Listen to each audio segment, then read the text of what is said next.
But we're all about standards and values here at Smacking Off. I'm the great smack talking on the fucking face of the earth right now. You're just jealous of my shine. Today's in there tripping on acid, man. This is going to be a great episode. I try to do my part, guys. SEC player of the year, bro. Come on, dude. That's like being the smartest kid in your special ed class, bro. Ain't nobody take that seriously. Are you pooping? I believe that's what they call You're it. pooping. I don't hear pee sounds, dude. You're making... Those Iowa beats so bad, damn brains out. No, USC is far better than Oklahoma historically. Don't be ridiculous right now. You fucking talking. What the fuck are you saying about the SEC there? Dude, whatever you're smoking, buy a ton of it. Meatloaf is moist as my pussy gets. I promise you that. Jesus Christ, that hurt. I'm still going to have it. Smacking off the pumpkins. Bro, I'm gonna be a SoundCloud rapper, bro. That is the best thing you've ever said on this show. And welcome back to Smacking Off the Podcast. I'm your host, Shannon Madden. I'm joined with Doug Phillips, co-host and producer. Doug, what's up? Oh, it's cold. Yeah, it's chilly. It's cozy in here. It was not cold. We had a beautiful, glorious weekend, and now it's gotten cold. Like it's winter or some shit. It's not, though. No, it's not winter, but I guess it might as well go ahead and get winter. Of course, then again, the two guys we're going to be speaking to tonight are probably going to be laughing their ass off about... Was it 40 here? Yeah. Yeah, it's... yes, it's like 30-something here, so it's actually warmer than it's been. Ladies and gentlemen, Mike Gibbs and Timothy Bailey. What's up, guys? What's up, guys? What's up? We got a few things to talk about. Of course, we're gonna discuss this Heisman race at length for a moment. We have the yearly Heisman trophies coming up, and there's been a huge hot debate brewing between the top two contenders, KYLER Murray of Oklahoma and Mr. TUA. I never pronounce his last name right. Tagovailoa. Yes, thank you. All I know is Tua. That's all we would need to know. And aloha, motherfuckers. I just call him TT. Yeah, TT. Yeah. So, anyways, but one other thing I wanted to discuss really quick. Of course, this week was announced because both of you guys reside in Ohio, and of course, the biggest news in college football right now is the departure of Urban Meyer from Ohio State. A lot of health issues. Of course, he left Florida in horrible condition with health issues, and with pretty much, the Florida faithful were, okay, well, he'll never coach again. He's going to go get some rest, and then he went and got the Ohio State job. So my question to both of you guys, I don't know, is this Urban's last hurrah? Is he going to go ahead and go for the sunny pastures of ESPN commentary, or is he going to be someone else's head coach by the time it's all said and done? He's done. I don't think we'll find out until next year, probably. So Timothy's saying he's done, and Mike is saying, I don't know, we'll wait and see. But I mean, I know why Mike's saying that we'll wait and see, because so done. There may be a opening at USC. He doesn't have Cliff Kingsbury just want to fill it if there's an opening. We just signed him for offensive coordinator today, finally. And you think that's probably going to be one of those head coach in waiting positions? I think it will be.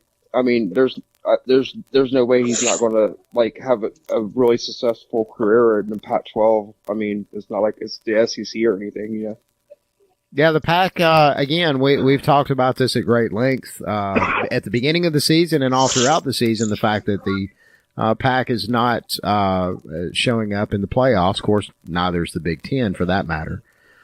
Speaking of Urban, he got left out yet again because of a loss that should not have happened during the regular season. Do you think that that his decision to leave had more to do with that than the health issues? Do you think it probably had to do with the issues that were created at the beginning of the season between him and the Ohio State's president and some of the, more affluent people in the administration who believe that Urban did not do enough and probably should have been penalized even further. I mean, there's just so many different ways to look at this thing. It's not just a simple cut and dry. Oh yeah, Urban's sick. Good. Best of luck to you, friend. Hope you get to feeling better. Even though it's as complicated as it is, and there's a lot of extra storylines, it's 100% due to his health. I'm not a big sports talk watcher. I watch a little bit here and there. If you watch the segment Chris Carter had on Get Up or Wake Up or whatever it is on First Things First on ESPN this morning, him and Nick Wright. Chris Carter is a personal friend of Urban Meyer's, and he was talking about how they were legit. He was legitimately fearful for Urban's life for him to continue to coach because that's how serious the condition is, and that I guess there's been heated discussions between loved ones of Urban Meyer, including Chris Carter, who have told him that he had to stop. That Urban really wanted to continue to coach, and he really shouldn't have even been coaching the last month of the season. So I think I don't think he can come back. I don't think it's an option for him. Mike Gibbs. I really think he's done for this year and probably all of next year. And if he resurfaces, it'll be probably like around 2020. I mean, I don't know. Yeah, I guess his name and Bob Stoops will be mentioned for just about every coaching job that exists. Yeah. The only thing I think that would even be a remote possibility, and I think this is a slim chance, is if something wrong happened with Ryan Day at Ohio State, or if the Notre Dame job opens up, which is currently held by Brian Kelly, who deserves that position. Those are the only two ways that he comes back, and I even think that's a long shot. I think it's like Bob Stoops. You never know what's going to happen, but it's a pretty long shot. Except for him, it's even more because there's not really a real option to come back and coach with the health that he has. Well, we can't beat this dead horse any better, can we? Can we? We can't call him a dead horse yet, can we? We can. Yeah, I can. He's a sick horse. Yeah. Yeah. We won't beat this sick horse any further. Let's talk about this Heisman race that's going to be this time next week it'll be a dead horse itself. Yeah. This has been a pretty hot contest. However, Timothy has been very vocal on the show and on social media. The article that he wrote, which was a fascinating article. I can't stress enough for the folks that are interested in the Heisman race this year to go out and check that one out. Which did you post that on Sooner Nation? I posted it on Heartland College Sports. Okay. So yeah. Now the stats and the numbers and information there is a little old and outdated because obviously a few games have happened between now and then. Yes. But relatively predictably, the numbers are still pretty close in terms of proximity of where KYLER's are to TUA's. A little wider total, but through three quarters, KYLER still has better statistics than TUA does. Yeah. And of course, TUA after the game against Georgia, the SEC championship game, I'm sure KYLER has pulled away considerably because I believe that same weekend against Texas, he did what KYLER does week in and week out. I think as far as numbers go. I think that KYLER has a good shot to win this. I think it's going to really come down to how many people early voted because there was a lot of that. And we were talking about this off air. 10% of the ballots were in early. I think that hurts TUA pretty bad. What's that? Say it again. Only 10% of the voters voted before championship weekend, so I think that really hurts TUA really bad. You're right. Yeah. But even then, not all those 10% voted for TUA. I guarantee you several voted for KYLER. Oh yeah, absolutely. Especially voters that are not, submerged in SEC culture. I'm going to say this, and this is not coming as an Alabama fan. I'm going to say this though. It wouldn't shock me if TUA still wins this. But if I was putting money on it, I would say that KYLER edges him out. Yeah. I think it's definitely a very close race. Yeah, if I had to put money on it right now, I would definitely put it on Kyler Murray. Mike, two ways around. Mike, what do you think on this? I think it's going to be Kyler Murray. I mean, just because Tua got injured or whatever during that game. Yep. I mean, I think it's going to come down to either Kyler Murray, Dwayne Haskins, even after putting up, I think it was like some crazy shit, like almost like 1,500 yards his last 3 games. Do you think that Haskins has a chance I think he has a really good chance. He threw 48 touchdowns, and he actually broke a couple of Drew Brees' Big Ten records in the process this season. Not to mention the problem for Dwayne Haskins is there's 2 major ones. One, he has those numbers, those bulk numbers on almost 200 more attempts than both Tua and KYLER. If you scaled to the numbers, that the attempts, if you go by the efficiency in which KYLER and Tua have played, Kyler Murray would have 5,900 yards, 58 touchdowns to 10 interceptions, assuming he kept the same efficiency in terms of interception percent, TD percent, and yards per pass attempt, compared to what Haskins is at now with the 47 and 4,500 yards, and Tua would actually have 5,600 yards, 62 touchdowns with 7 interceptions, assuming he kept to his statistical efficiency output. So the problem with Haskins is like his bulk numbers are so high, but his efficiency is completely blown out of the water by the other two. Like it's not even they're not even on the same page. Like KYLER and Tua are on the first page, and then Dwayne's like 3 pages later. So Timothy, the efficiency is that wide. Are you saying he's a lock for third? Two times in my life, I've seen the most efficient quarterback get left out. They were both from Hawaii. They were both. It was Jimmy Chan. Sure. He got left out, and everybody knows about Colt Brennan. Absolutely. And the problem with those 2 quarterbacks is they didn't play Power 5 competition. Radio Shack has a super half-price deal now on an 8-track car stereo tape player. Regularly $59.95. Now just $29.95. You save $30 and get your choice of music wherever you drive. Put stereo 8-track players in 2 cars for the regular price of 1. Or buy 1 and have enough money left over for car speakers and your first tape. Get on the road to savings now with this sale-priced realistic 8-track car stereo tape player.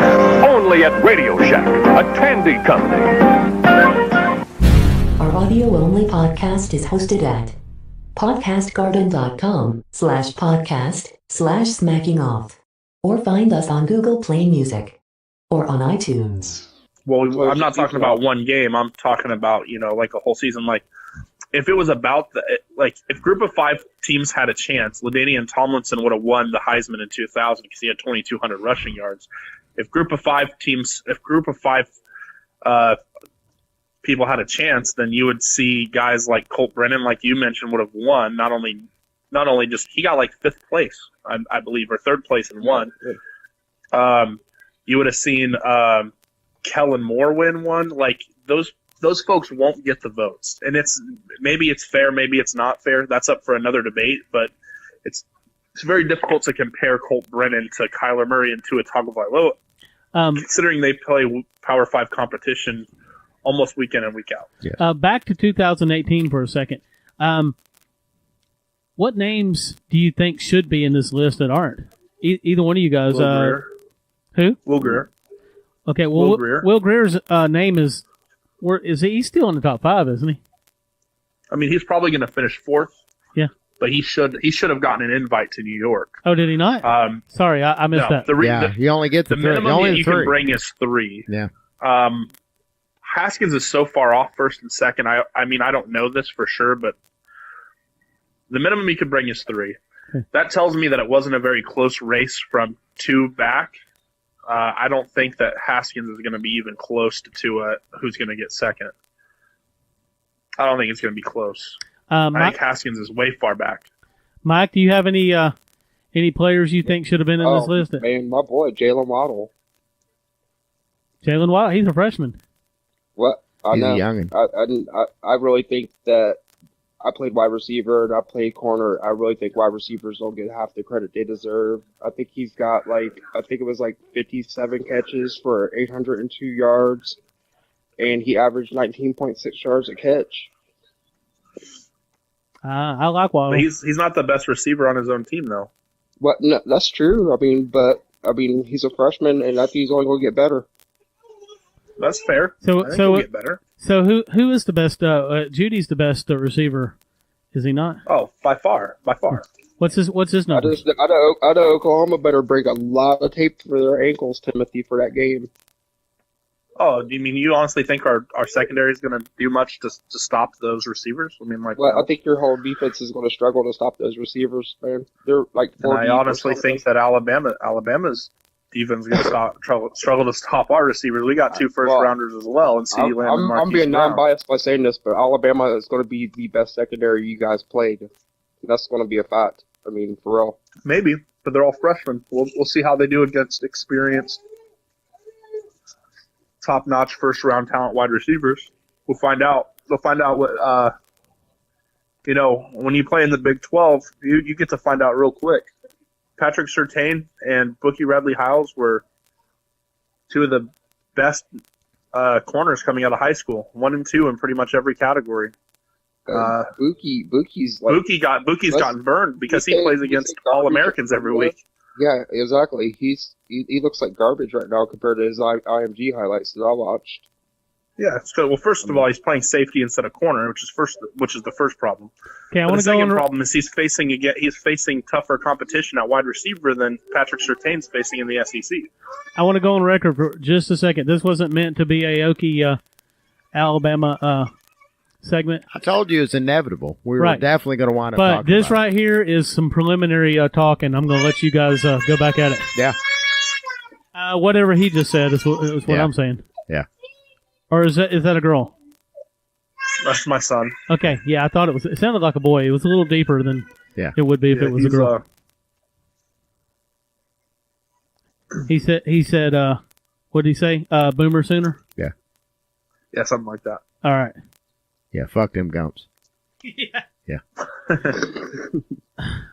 I think this is going to be one of the classic games in the playoff history, honestly. But I've been waiting dearly for this game since the Sugar Bowl. I think it's going to live up to the hype. Oh, absolutely. And out of all the matchups, even though I think again, it's just like what I said about the Georgia game, the line being skewed on it. I really think this is going to be a close game, regardless of who wins. These two teams are not going to play each other light. It's just one of those things. Oklahoma might have. I mean, Oklahoma is not just as talented, but right up there talent-wise, and they've got great coaching. I think it's going to be great. But again, we're on the Heisman segment, right? The offenses are evenly matched, and I would probably give a slight nod to Oklahoma in that regard. However, the defenses, there definitely is a separation there. No two ways around. There is. Now, I do think the Oklahoma defense would. I don't think that the Bama defense has been tested like the Oklahoma defense has. However, I do think they do a whole lot better than Oklahoma's defense did in November. I mean, I think we can all agree to that. Well, I want to say that the defense got a pretty decent test against Georgia. That was paper tested. that was quite a test, and they wavered in spots, but punch it in when they had to. So I don't know. We'll see. Of course, Oklahoma's offense is much more high powered than Georgia's is. Yeah, Jake Fromm is going off. That's gonna be a concern. That being said, I have a lot of interesting stuff to say about that matchup. When we do a Bama-Oklahoma segment, which we will be doing in the weeks leading up to the game. Actually, probably want to save that one for just before the game, because probably do like a roundtable discussion with a couple you Okie guys. The good news, though, I will say this for both teams: it looks like Marquise Brown will be okay and will play, and Tua as well. So that's good news for both. Yeah, Tua's they're basically what's coming out of Tuscaloosa right now is kind of a 2-week thing. He gets his surgery. He's down for 2 weeks. We still got 2 weeks to prepare. So hearing bruised foot for Marquise Brown, not broken, thank God. Yeah. So good news all around. And that's the cool part about it is that all the teams will be healthy. All the key players will be there. It's not the hopefully won't be one of those Alabama versus Texas situation. Colt McCoy.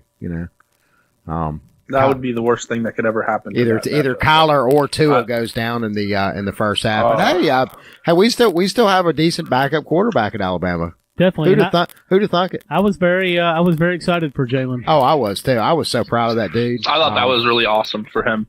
Because we got a really good backup quarterback too, but obviously he hasn't proven it on the field. But he hadn't had to. I mean, KYLER's handled business all year, so I mean, that's been great. Especially the fact he's been healthy. Real quick, since we've already talked about this, half of this playoff.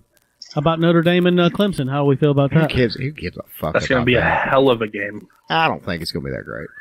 No, it's going to be awesome because first of all, I think Notre Dame is not scared to play Clemson whatsoever, and they have dudes in the trenches on both sides. They're not going to be overwhelmed by this matchup by any stretch of the imagination. And I know you watched that secondary that Clemson has out there. They might be just as bad as my Sooners secondary because they got torched by a mediocre South Carolina offense. True.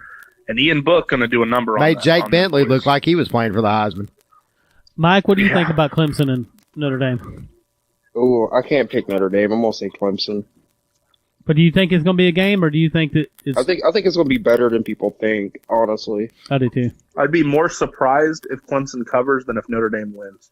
I'll just put it that way. And what is the line in that game? Is it 11.5. Yeah, it's 12 on some, but I think it started at 10.5, and it's already moving up a little bit. Have you ever seen a CFP since we've had the CFP where you had two matchups, first round matchups that were double digit lines? It's never been like this. Yeah, that's in crazy. fact, this is actually the first time Clemson's been favored in a CFP game. But I'm not going to lie, I was very surprised when I saw the Alabama-Oklahoma line. I thought it would be much closer. Was Clemson not favored against Ohio State in 16? Nope, they were the underdog, and they should have been the underdog because of what happened earlier in the season. But that game was that was a statement for Clemson. Yeah, they were not the underdog in that game by any stretch of the imagination. No, I sir. think that was weird because that Ohio State team is capable of much more than that. I really think that's when Urban Meyer's, during that game was when Urban Meyer's health problems really started to take hold. Was Clemson an underdog to Oklahoma as well? They were a 7-point underdog to Oklahoma. Wow. Because if you remember, Oklahoma had that loss to Texas, but they'd beaten every team by 20 plus for the rest of the year, and they were ESPN's FPI actually had them at a 41% chance to win the national championship that year. So Clemson has been an underdog 5 times in these games, and they have a 3-2 record. So. And they've only played blue bloods, and that will only continue in this playoff, regardless of where they finish. You're right about that. It's so amazing that we're even talking about Clemson in this fashion. You think about 3 years ago, Clemson was a joke. Yeah, or 10 years ago for that matter, Clemson was. 10 years ago, Clemson was an afterthought. That's what I'm talking about. 3 years ago, they were a joke. They were again like one of those Pitt type teams that would every once in a while kind of scare a major program, but they were never really any threat. Not since Danny Ford in 19. Well, that Dabo Swanee guy is he's it, man. Yeah, Dabo. Where'd he come from? He came from Pelham, Alabama. He's from Gumpland. Yeah. I honestly think I think it's good to have Clemson as good as they are. I wish that they had just been a little bit better in their history because they're really not that far off. If they had 50, 60 more wins, being just outside the blue blood discussion. Let me tell you, they've had a decent history, but they just never had the history. They were the shit in 1981. Let her go. We took 2 of the world's toughest trucks and a 400-foot cliff.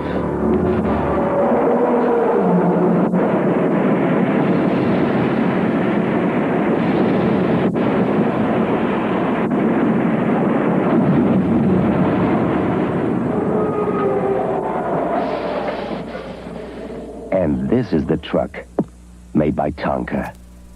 Smacking Off invites you to join us on the podcast. If you have an opinion on an upcoming game, some commentary on your conference, or want to roll with one of your fellow smackers on air, hit us up. You can message us at the Smacking Off or X's and O's Facebook pages, email me at maddenshannon@toothfairy.com, or call us on the Smack line, 304-508-BAIT. And as always, fuck your team. They really were. But now, I mean, or up until now, I should say. Actually, they were pretty good in the 80s. Danny Ford. Yeah, they beat Woody Hayes and Barry Switzer. Final coaching jobs were losses to Clemson. Yep. Yeah, I mean, but again, we're talking apples and oranges. Though. But I mean, believe they were a giant. They were a giant slayer. Yeah, compared to now, they are a giant. Yeah, yeah, they're a giant. I mean, there's no two ways around about it. And I mean, Swinney's done a hell of a job down there. I can't wait for him to be Alabama's next head coach. Georgia has been really interesting because if you look at the last 5-6 years in college football, look at the teams that have the most road wins, the most ranked wins, the most playoff appearances, the most wins, the most conference championships. It goes Alabama, then Clemson, then Oklahoma, well, then Ohio State because they have the national championship, and then fourth Oklahoma. Georgia's starting to make that creep right now to maybe be that fifth team in that conversation because there was a pretty far separation from 4 and everybody else, and Georgia might be taking that role at number 5 there for elite teams of this era of time. Mike? Yeah, if Kirby would just ease up on the fake punts, he would probably be the guy. Yeah. Hey, Mike, when is USC going to creep back up into this? I miss USC. I do. I don't know. I think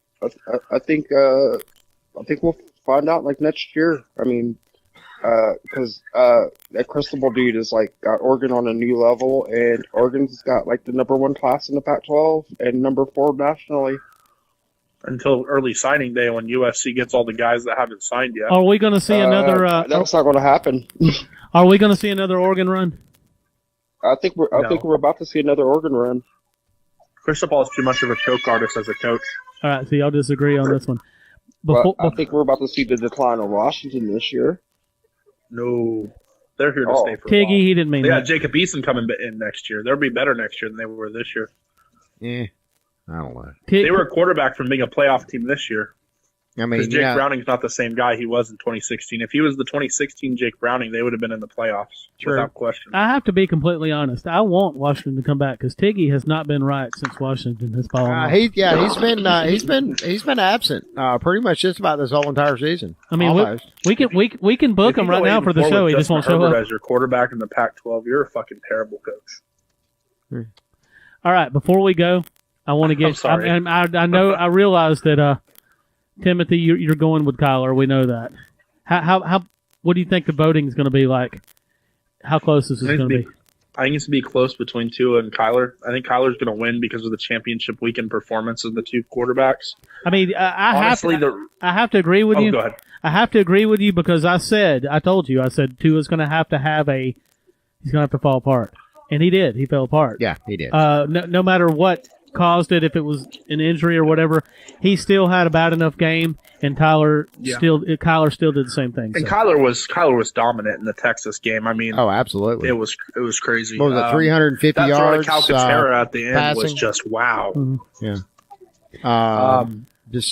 I think KYLER's been the better player all year. I do think that going into the year, TUA was the favorite, which was crazy since he'd never started a game. And I feel like, because Baker had won last year, that KYLER really started at a high disadvantage because he was living in Baker's shadow, and then TUA was already the favorite, And I feel like that really hurt him all year long. But in the end, you just only had to blink once because you knew he wasn't going to. Who are you talking about? Baker who? I want to go ahead and say this now. Who is that guy? Yeah, I mean, really, it is so amazing that we're having this conversation in particular. That there was absolutely to have another general. Not only was there no drop off, but there was probably even a slight improvement, if you can even imagine that. There's going to be Baker nothing. Told us all before he left. He told everybody that KYLER was better than him, and no one believed him because that's kind of far fetched. Because Baker was, one of the top 5 quarterbacks ever college football history. When you look at statistically, he's in the top 10 in every category that matters. But yeah, I mean I will say I couldn't see this coming. I had no idea KYLER was this good. I will propose this though, and just follow my line of thinking for a minute, particularly as an Alabama fan, which we've had a few we've had a few Heisman Trophy winners over the past few years, two under the Saban era, and. Correct. there seem to be, I don't know, whenever those players, when you have a player from a team who had a Heisman Trophy winner the year before, and this has been recently. I don't know about the whole history of the Heisman Trophy. I'd have to actually go back and look. But recently it seems that if you have a team that fields another Heisman Trophy finalist, that they will typically kind of vote away from that team, even though, and kind of throw the numbers off to the side. Now, having said that, agreed. That's true. Yeah, I think that that might, if Tua does win, that will probably be the ultimate reason why. And I know it's so weird to even consider KYLER, that. Go ahead. I'm so sorry. Go ahead. No, I was just going to say it's just so weird to even consider that Heisman voters would even throw that into the mix, but that just seems to be what it shouldn't be a thing, been. but it is for sure. Yeah. Nick Wright, what he'd said this morning on I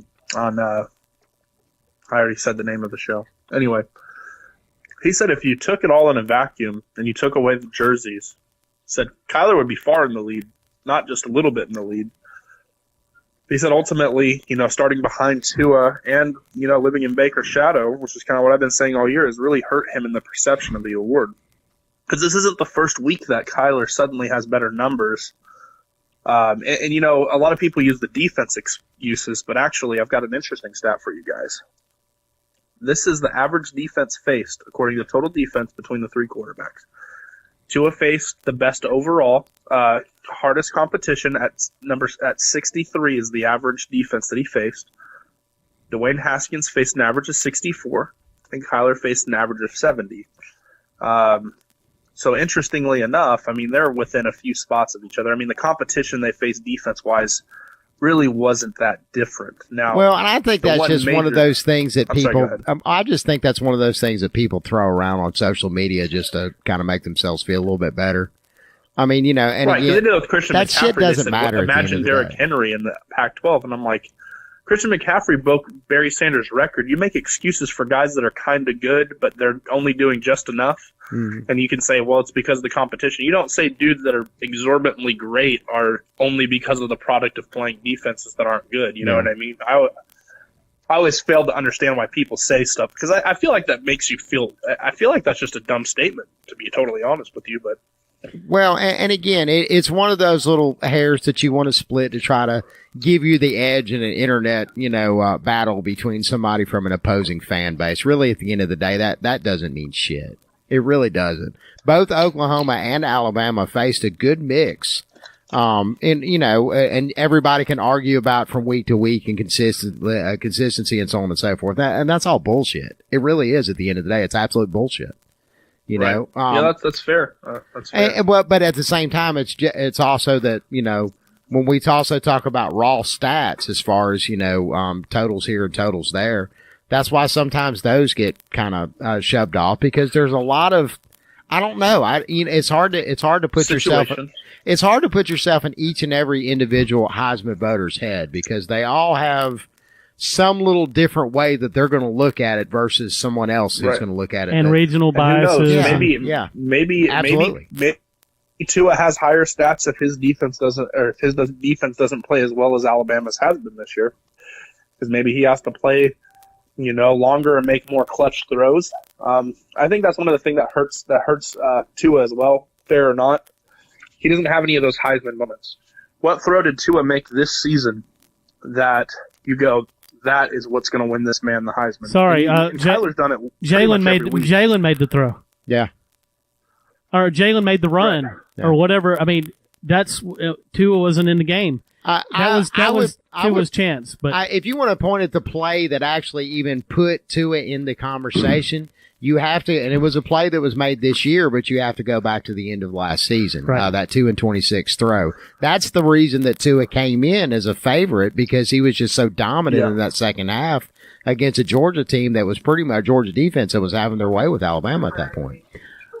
All right. They really were. Before we go, Mike, I want to give you a chance to go ahead and change your your Heisman prediction to. I mean, yeah, you can give Murray the Heisman, I guess, and I guess that they could take it for a consolation prize because Alabama's going to win the national championship this year. Oh, well, hold on. Are you not going to go with Haskins?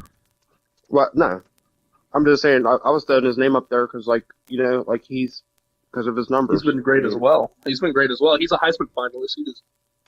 Right. I mean, it wouldn't be surprising. I mean, I'm pretty sure Alabama's worried about another national championship over a Heisman anyway. I would prefer to win a national championship. Absolutely. I could give a fuck about so would the everybody. Heisman. Everybody would rather win a Heisman. Yeah. Well, speaking of championships, well, let's not downgrade the Heisman Trophy like it really is a consolation prize. I mean, outside of the national championship, it is probably the best prize that a team/player can win. So I mean, we're not talking about something that's a small deal. It's a historic trophy. That's why everyone makes a big deal out of it every year, is because it is a big deal. But at the same time, though, if given the chance, if you could forego the chance Absolutely. for any team member that you've got for the next 10 years just for a shot at one national championship, you wouldn't take that? In a heartbeat, I would. Absolutely. Again. Now, I probably wouldn't trade 2 Heismans for one national championship. But I would trade one for a national championship. Well, speaking of championships, we're off now to the final Life Championship Top 10. Yeah, this is the final of the regular season. This is a big deal. All right, it's coming up next. We'll talk to you guys later. It's going to be an injustice. Stay tuned. When you walk in the sun instead of the shade, well, you better take along some water, lemonade. It's easy to make from a light salt like no bottles or cans. A hole on your back, just find a pitch, some water and ice. Water things are regular, both mighty nice. Omega-3 of sugar and vitamin C. No mess between, and that's fine with me. Well, lemonade about 3 cents a glass. Water, water, water, water, water, water, water. You gotta have a lot of water than me. They've won the biggest championship, and that's a championship of life. Each week, Smacking Off presents our Life Championship Top 10. This week's Life 10 is brought to you by Bad Month Tires. You don't have the slack for Goodyear, so why not aim for the middle? Bad Month Tires, the most economical tire money can buy. Also brought to you by Doyle Hargrave Construction. Stay out of my goddamn face, you fucking buzzard. Also brought to you by Dapper Dan Pomade. But I don't want fuck, goddammit. I'm a Dapper Dan man. And now, the 2018 Life Championship will be awarded to one deserving program. Number 10, the Texas A&M Aggies. Number 9, the Florida Gators. Number 8, the Washington State Cougars. Number 7, the Penn State Nittany Lions. Number 6, the UCF Knights. Number 5, the Texas Longhorns. Number 4, the West Virginia Mountaineers. Number 3, the Fighting Tigers of LSU. Number 2, the Georgia Bulldogs. And numero uno for 2018. I give you your champions of life, the mighty duds of the Big Ten, the Michigan Wolverines. They began their 2018 campaign ranked 14th by the AP, but they ascended all the way to the CFP number 4 spot by November 4th, and held that spot until November 18th. These Wolverines were just a couple victories away from gaining their very first CFP berth. This is the stuff that life champions are made of. So congratulations to this year's version of the Michigan Wolverines, our champions of life for 2018.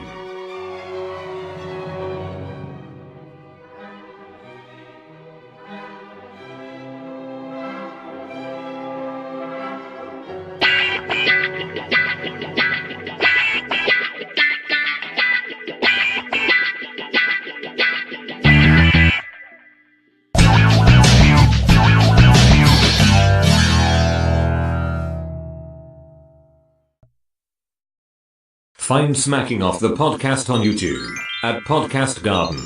Google Play Music, and iTunes. Make sure to check out the 9 p.m. Eastern, Tuesday and Friday Facebook Live episodes at #FamilySmack.